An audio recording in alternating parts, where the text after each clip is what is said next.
Brought to you by TechnoSpark 20 series smartphones. आज बीडमध्ये जे आहे ते बजरंग सोनवणे यांना उमेदवारी मिळालेली आहे। स्वतः आपल्यासोबत बाप्पा आहेत। एकंदरीत त्यांनी श्री गणेशाचं दर्शन घेतलेलं काय सांगाल बाप्पा? एकंदरीत तुम्ही श्री गणेशाचं दर्शन घेतलेलं काय आशीर्वाद मागितले? एकंदरीत गणपतीचा आशीर्वाद मी एकच मागितला की मला येणाऱ्या काळामध्ये बीड लोकसभेचा खासदार म्हणून पाठवा आणि जनतेने मला आशीर्वाद द्यायला त्यांना सगळ्यांना सद्बुद्धी देऊन या पद्धतीनं मला गणपतीने एक खासदार म्हणून पाठवा एवढी एक साकडे त्यांच्याकडे गेले गणपती देवा। आज तुम्हाला जे आहे ते पंकजा मुंडे म्हणलेले आहेत की ते शेतकरी पुत्र असतील, त्यांनी शेतकऱ्यासाठी काय काम केलेलं आहे असं एकंदरीत तुमच्यावर त्यांनी आरोप केलेला आहे। आज त्यांनी काय आरोप केला हे मी बघितलं नाही, पण तुमच्या माध्यमातून जर त्यांनी तसा हे केलेलं असेल तर शेतकऱ्यासाठी काय काम केलं ते उघड्या डोळ्याने अख्खा जिल्हा बघतोय।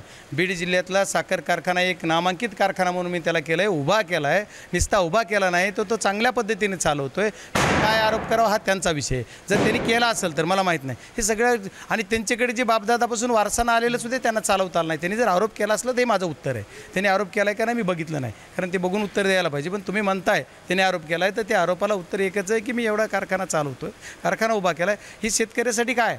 अरे आमच्या इथं ऊस बांधावर टाकावा लागत होता यांच्या काळात, यांचे कारखाने होते तेव्हा माझ्या केज आणि धारूर माजलगाव या परिसरातल्या ऊसाची एवढी हाल होत होते की आम्हाला शेतकऱ्यांना ऊस जाळून टाकावा लागत होता, त्याच्यासाठी मी कारखाना उभा केला। नक्कीच बाप्पा, आपण बघू शकतो सध्याला मराठा आरक्षणाचा प्रश्न ऐरणीवरती आहे।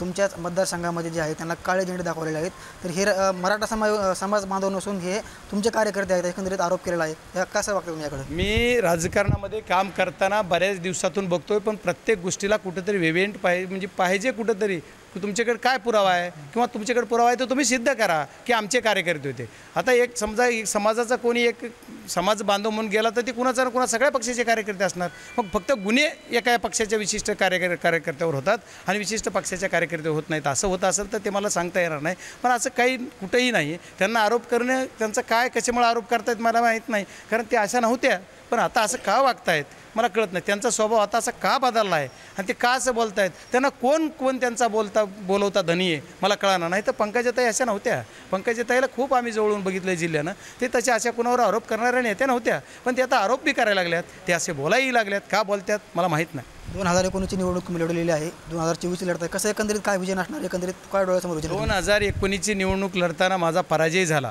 2024ची निवडणूक लढताना माझा विजय होणार आहे। धन्यवाद। एक मिनिट आज मनोज जरांगे पाटील जे आहेत नारायणगडावरती आहेत, तुम्ही देखील तिथे दर्शन घेणार आहेत, एकंदरीत तुम्ही त्यांची भेट वगैरे घेणार आहेत का कसं बघता? आता तुम्ही तर आलात, भेट झालीच ना, तसं मी नारायणगडावर आशीर्वाद घ्यायला आमचं सर्वांचं श्रद्धास्थान बीड जिल्ह्यांचं आहे, तिथं मी योगायोगानं जातोय आणि योगायोगानं ते येतात, असं त्याच्यात दुसरं काही गैरअर्थ काढायचं कारण नाही आहे। मनोज जरांगे साहेब दादांची माझी भेट झाली तर भेट घेणारच आहे ना। शेवटचा प्रश्न आहे, जसं तुम्ही आज तुम्हाला उमेदवारी मिळाली त्याच पद्धतीने ज्योती मेटे देखील रेसमध्ये होत्या, आता ते अपक्ष म्हणून लढणार आहे अशी माहिती आहे? मला त्यांच्याविषयी काही बोलता येणार नाही, ते त्यांनाच विचारा। नक्कीच हे होते बजरंग सोनवणे, त्यांनी म्हटलेलं आहे की 2019मध्ये ज्यावेळेस मी उभा होतो त्यावेळेस माझा पराजय झाला, मात्र 2024मध्ये मी लोकसभेमध्ये खासदार म्हणून जाणार आहे। कॅमेरामन प्रदीप काशीसोबत मी योगेश काशीत, बीड।